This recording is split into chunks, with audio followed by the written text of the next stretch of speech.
Today's job is for junior Azure DevOps engineer, and it is at Hatch.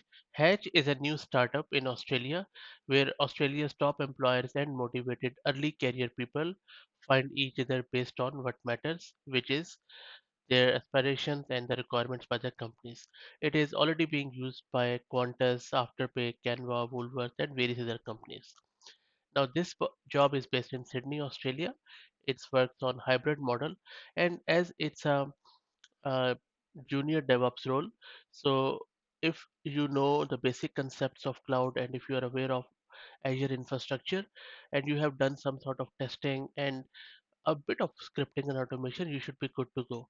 In your day-to-day role, it seems that you would be managing the entire Azure infrastructure, including standardization, deployment, and modernization of pipelines. You might also be implementing technical controls to enforce their policies and standards. Plus, you might be dabbling within configurations and vulnerability scanning. So, if you are looking for an entry level job in Azure DevOps, then this is a job. If you want to apply, go to Hatch's website and apply directly from there. Thank you very much.